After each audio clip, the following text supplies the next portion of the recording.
Makanya ada seorang penyair Mesir namanya Shawki Bek, innamal umamu bil akhlaqi ma baqiyat fa inhumu dhahabat akhlaquhum dhahabu. Kata beliau ini bahwa legacy satu umat itu dilihat dari akhlaknya, ya. Konsistensi dan juga legacy satu umat, satu kaum, satu kelompok masyarakat itu dilihat dari akhlaknya. Fa inhumu dhahabat akhlaquhum dhahabu. Kalau seandainya akhlaknya hilang, udah legasinya juga hilang. Coba dah, sampai saat ini mana sih satu peradaban, ya, satu peradaban apa dan satu kelompok masyarakat apa yang masih diingat oleh siapapun, ya, yang masih tersebut oleh siapapun? Nggak ada, kecuali ar-ra'ilul awal, ya, kecuali golongan pertama dari umat Nabi Muhammad sallallahu alaihi wasallam, para sahabat, kemudian para tabi'in, para tabi'it tabi'in. Kenapa? Karena mereka adalah orang-orang yang paling sempurna dalam mengikuti dan meneladani akhlak baginda Nabi Muhammad sallallahu alaihi wasallam, sehingga namanya dikenang oleh siapapun, namanya kesebut dimanapun.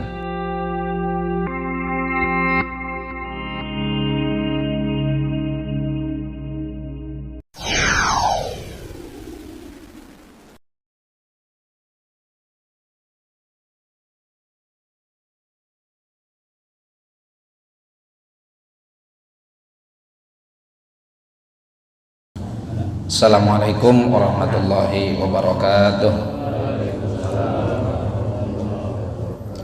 Alhamdulillah wassalatu wassalamu ala sayyidina maulana rasulillah wa ala alihi wa ashabihi wa man tabi'ahu wa nasarahu wa walaha ma ba'dah. Fanawaina ta'allum wa ta'lim wa tadhakkur wa tadhkir wa nafa' wal intifa' wal ifadah wal istifadah wal hatha ala tamassuki bi kitabillah wa sunnati rasulih sallallahu alaihi wa alihi wasallam wa da'wah ilal huda wa dalalata 'alal khair ittiba mardatillahi wa qurbihi wa thawabihi. Subhanaka la ilma lana illa ma 'allamtana innaka antal alimul hakim wa la haula wa la quwata illa billahil aliyyil azim. Allahumma inna na'udzubika min ilmin la yanfa'u, qalbin la yakhsha, wa nafsin la tashba'u, wa 'ainin la tadma', wa 'amalin la turfa'u, min du'ain la yustajabu laha bi rahmatika ya arhamar rahimin. Allahumma inna nas'alukal ilma ladunni wal masyraba safiyal hani ya wahhabu ya ghani. Yang saya cintai para jamaah sekalian, wabil khusus Bapak Haji Ahmad Khaidir beserta seluruh jajaran pengurus Mushola Al-Barakah, yang mudah-mudahan semuanya senantiasa dalam naungan kasih sayang Allah Subhanahu wa taala. Juga para jamaah sholat subuh yang dilanjutkan dengan kajian sampai insyaallah di waktu isyraq, yang mudah-mudahan kita semua senantiasa diistiqomahkan oleh Allah Subhanahu wa taala. Jamaah sekalian yang dimuliakan oleh Allah Subhanahu wa taala, alhamdulillah pada pagi hari ini kita dapat berkumpul bersama, berjumpa bersama untuk sama-sama kita mengambil sebagian dari jatah warisan baginda Nabi Muhammad sallallahu alaihi wa alihi wasallam, yang ini akan kita jadikan bekal kehidupan kita di masa yang akan datang.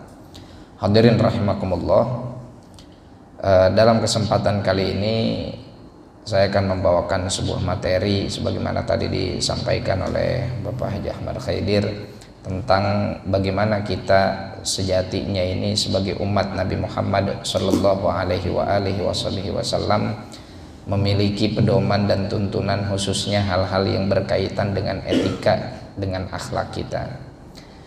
Akhir-akhir ini ya, kita mungkin viral nih di tengah masyarakat kita, atau mungkin khususnya kaum laki-laki ya, bapak-bapak. Wow, keren banget tuh supporter Jepang, nonton bola bayar tiket juga tapi ngebersihin stadion juga ya, yang apa namanya, ikut bantu bersih-bersih, mungutin sampah apa segala macam. Sehingga banyak diantara kita, mari sama-sama yuk kita contoh nih etikanya orang Jepang ya, dimana mereka dalam menjaga kedisiplinan dan kebersihan amat sangat kompak dan hampir menjadi budaya bagi negeri mereka.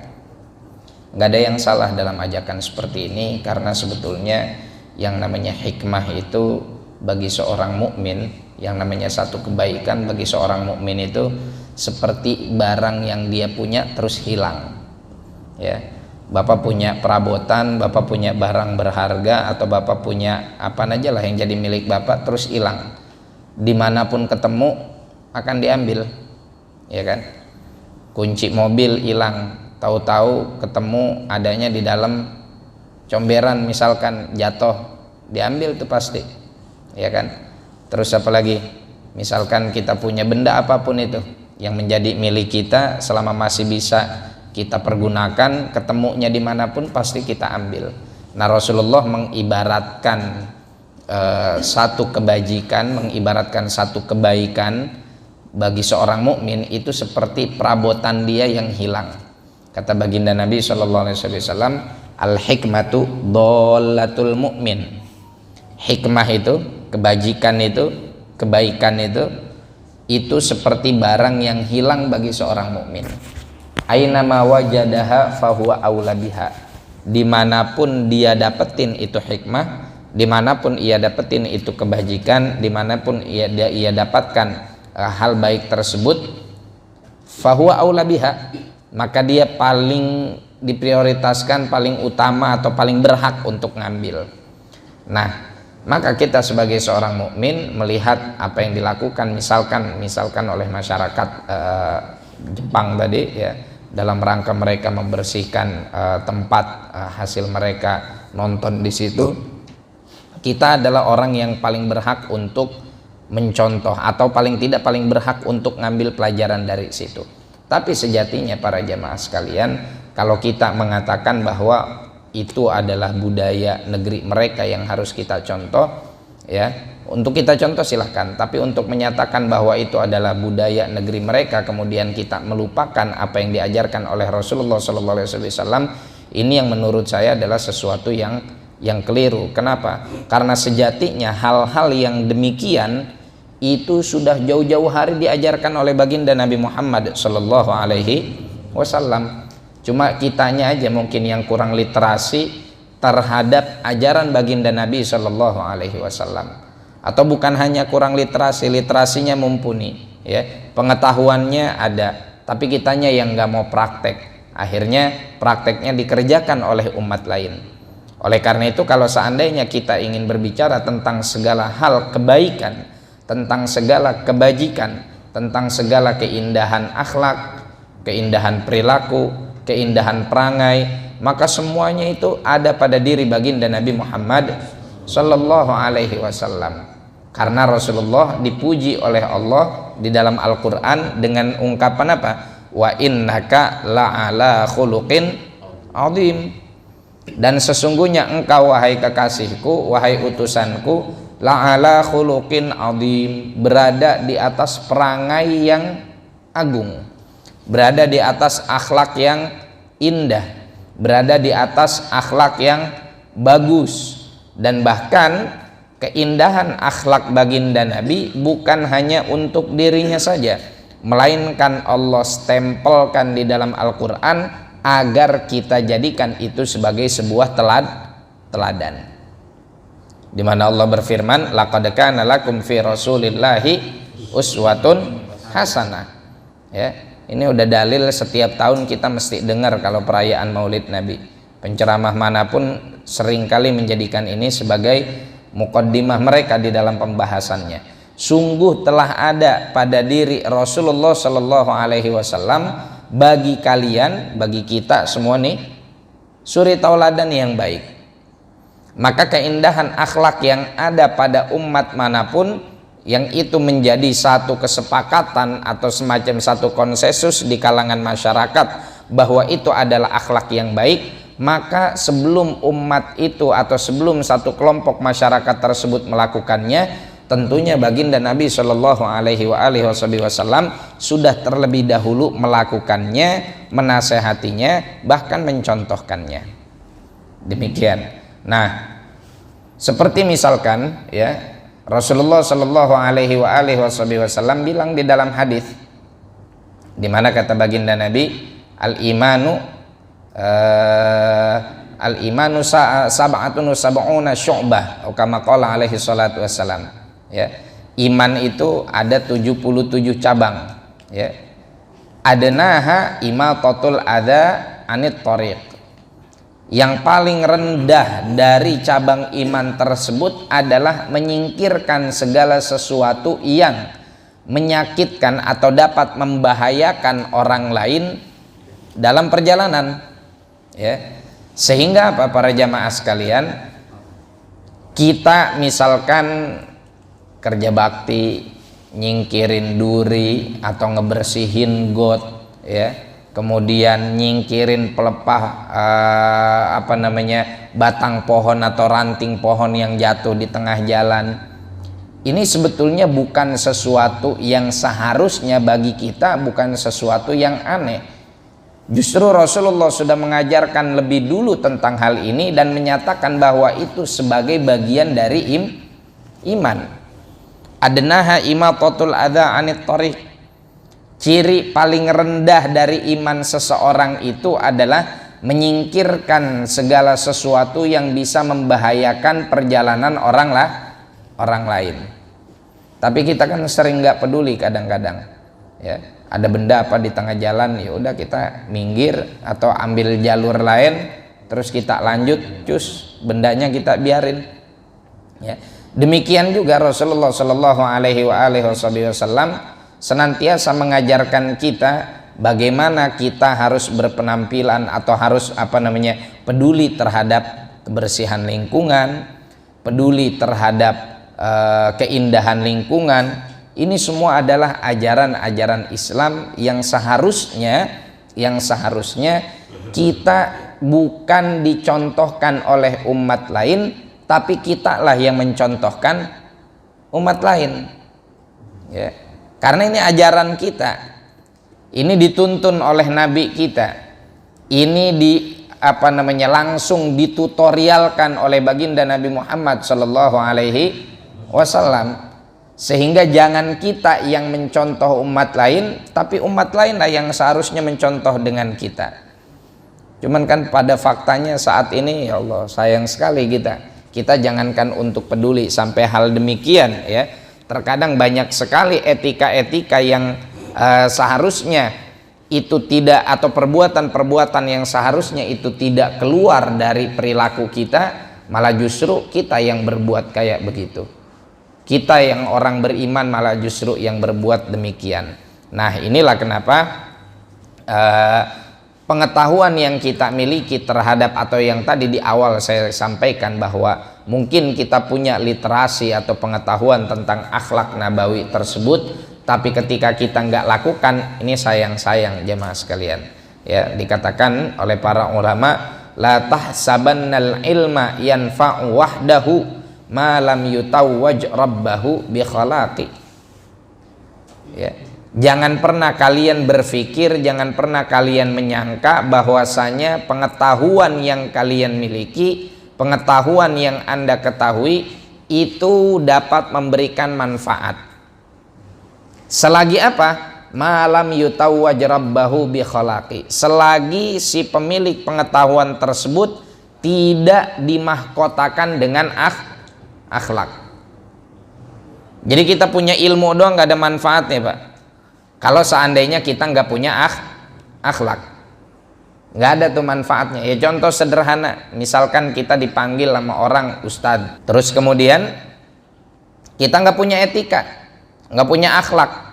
Contoh sederhana aja, ya, jadi ustadz tapi motornya misalkan nalpot bobok, ya, lewat di jalan kampung digerung-gerungin, seneng nggak masyarakat dengan kita?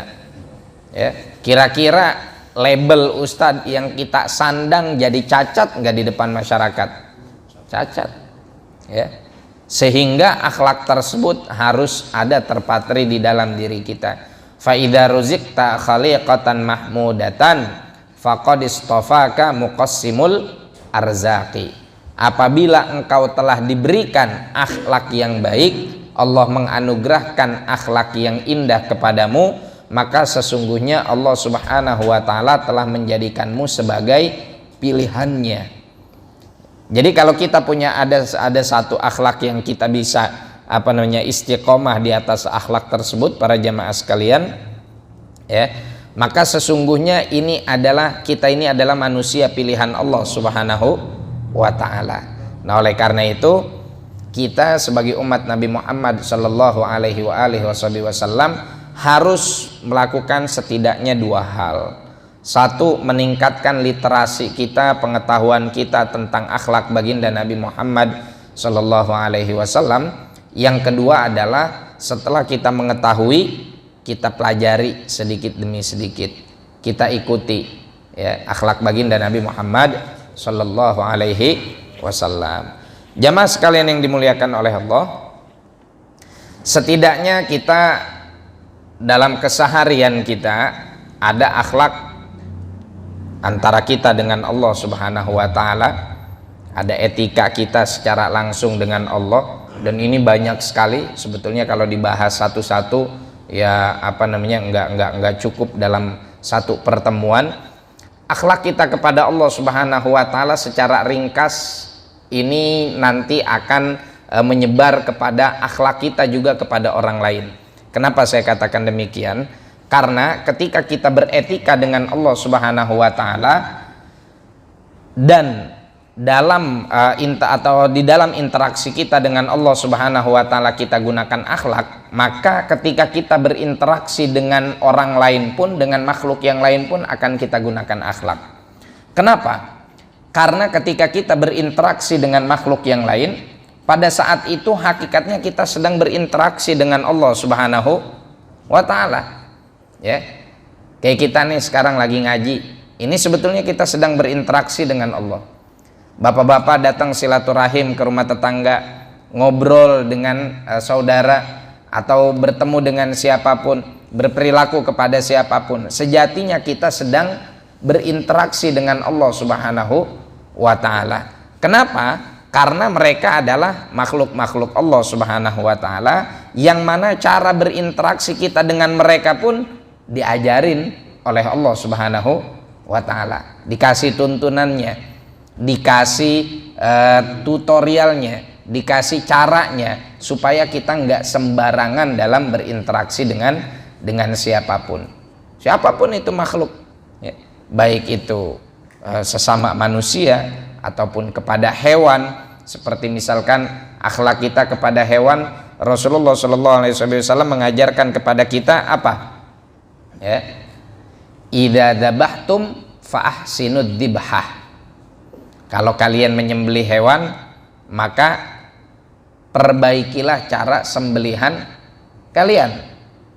Diajarin tuh sama baginda Nabi. Maka disunahkan di dalam babul udhiyah, di dalam kitab fikih yang membahas tentang masalah penyembelihan hewan, Rasulullah ngajarin kita disuruh ngapain? Pertama, najemin pisau. Ya, jangan yang kudul, jangan yang tumpul. Kenapa? Karena kalau yang tumpul akan lama putusnya, dan itu akan menyiksa hewan. Tapi kalau yang tajam, ya, itu cepat untuk bisa putus mari dan hulkumnya, ya, saluran makan, saluran nafas, dan saluran darah dia akan cepat putus, sehingga mengurangi resiko rasa sakit yang ditanggung oleh hewan tersebut. Ini sampai sebegininya. Bahkan satu ketika Rasulullah Shallallahu Alaihi Wasallam ngomelin seorang sahabat. Gara-gara apa, Pak? Gara-gara nih sahabat menelantarkan unta peliharaannya. Jadi ontanya ini cuman disuruh kerja doang untuk muterin roha namanya. Jadi orang Arab itu mereka kalau bikin minyak-minyakan seperti minyak biji wijen, ya, baik wijen yang putih ataupun biji wijen yang hitam, biasa kita kenal dengan nama habbatus sauda. Itu cara mereka mengekstraksinya untuk jadi minyak, itu ditaruh di namanya penggilingannya, namanya roha. Nah, rohanya ini untuk ngegilingnya ini digerakin oleh hewan. Jadi ontaknya dicancang, ya, diikat dengan apa untuk dia muterin rohanya ini. Jadi alatnya tersebut ikut muter, matanya ditutup karena kalau matanya dibuka puyeng dia. Sama kayak kita kan kalau naik komedi puter gitu kan puyeng ya kan. Nah, ini si onta tersebut atau sahabat tersebut hanya memaksakan si ontanya ini buat muter aja. Jarang dikasih makan, ya. Jarang dikasih haknya dia. Sampai-sampai satu ketika Rasulullah SAW lewat di ontanya tersebut, nih ontanya nangis dan ngegerung ngadu kepada baginda Nabi dengan bahasa yang hanya difahami oleh Rasulullah SAW. Akhirnya Rasulullah nanya, onta siapa nih? Oh, sahabat fulan, orang Ansor. Dipanggil. Ente gimana? Punya onta cuman dipaksa kerja, tapi ente nggak penuhi hak-haknya, ya. Ente nggak penuhi hak-haknya. Sesungguhnya onta ini tadi menderung, ngadu kepada saya tentang perilaku kamu, ya. Dan ini seringkali ada di sekitar kita hal-hal atau kedoliman seperti ini, perilaku seperti ini kita seringkali, ya, bukan hanya kepada hewan, kadang kepada manusia, ya. Kita punya anak buah, kita punya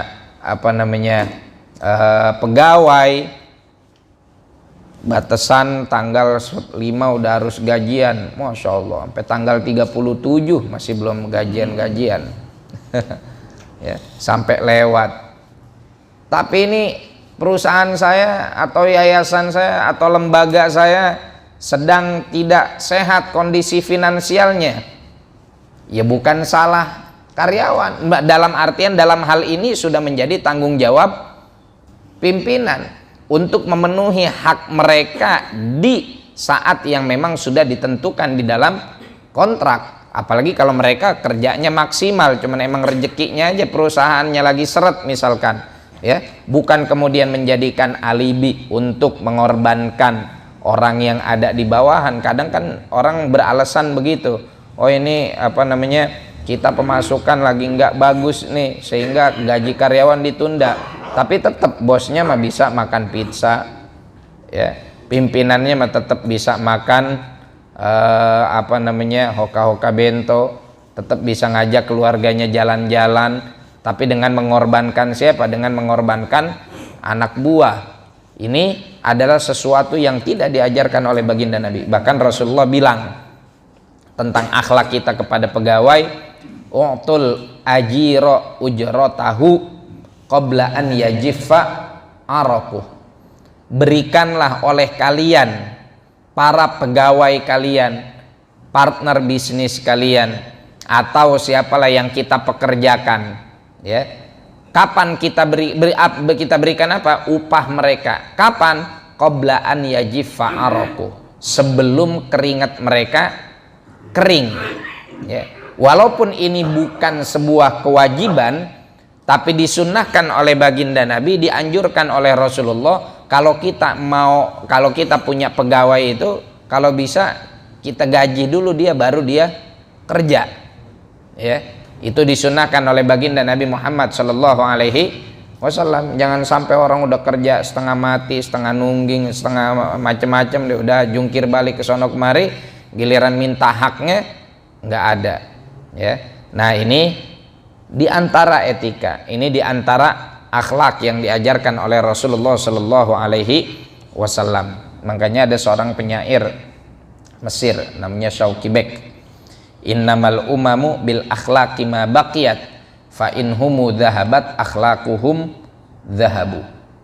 Kata beliau ini bahwa legacy satu umat itu dilihat dari akhlaknya, ya. Konsistensi dan juga legacy satu umat, satu kaum, satu kelompok masyarakat itu dilihat dari akhlaknya. Fa inhumu dhahabat akhlaquhum dhahabu. Kalau seandainya akhlaknya hilang, udah legasinya juga hilang.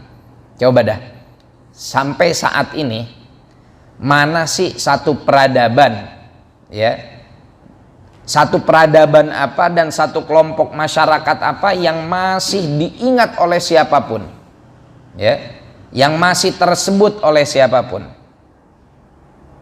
Nggak ada, kecuali ar-ra'ilul awal, ya, kecuali golongan pertama dari umat Nabi Muhammad sallallahu alaihi wasallam, para sahabat, kemudian para tabi'in, para tabi'it tabi'in. Kenapa? Karena mereka adalah orang-orang yang paling sempurna dalam mengikuti dan meneladani akhlak baginda Nabi Muhammad sallallahu alaihi wasallam, sehingga namanya dikenang oleh siapapun, namanya kesebut dimanapun, ya. Adapun yang udah semakin kesini semakin sedikit yang berpegang kepada akhlak Nabi, tapi semakin banyak yang menjauh dari akhlak Rasul, sehingga nggak tapi kesebut. Sudahan zaman kita mah, ya, sudahan kalau zaman kita la ilaha illallah.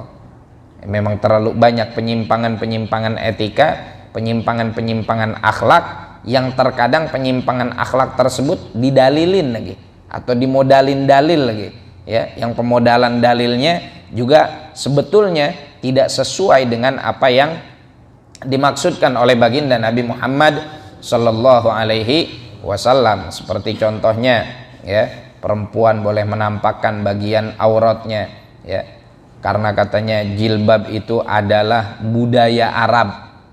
Budaya Arab dari mana? Justru budaya Arab itu perempuan itu tabarruj. Tabarruj itu demen menampakkan kecantikannya, demen menampakkan auratnya. Bahkan sebelum Islam datang, orang Arab itu kalau tawaf di Ka'bah telanjang sambil bersiul sama tepok-tepok tangan. Orang Arab zaman dulu budayanya gitu. Sebelum datang Islam mereka itu tawaf, ya. Jadi tawaf itu syariat terdahulu yang juga dilaksanakan oleh orang-orang musyrik Makkah, orang-orang kafir di Arab. Itu mereka kalau tawaf telanjang, Pak. Laki cewek. Coba, ya. Lebih parah daripada Halloween. Datang Islam, dihilangkan yang demikian. Turun ayat hijab. Bahkan kata para sahabat meriwayatkan, ketika turun ayat hijab, pagi-pagi mereka ngelihat kota Madinah itu kayak banyak burung gagak warna hitam. Kenapa? Karena para nisa sahabiyat, para perempuan-perempuan dari kalangan sahabat, nggak ada lagi yang pakai baju warna lain yang menampakkan wajahnya. Semuanya pakai baju hitam dengan cadar-cadare katanya gitu, ya, plus dengan cadar-cadarnya, sehingga banyak diantara mereka yang nggak kenal, yang biasanya kelihatan ini ketutup. Ka'anna nisa al-Madinah gurbanun sud, dalam hadisnya gitu, seakan-akan perempuan Madinah seperti burung gagak hitam. Lah terus budaya dari mana? Kok sekarang malah justru dibilang budaya apa namanya jilbab tersebut? Enggak, jilbab ini adalah syariat, ya.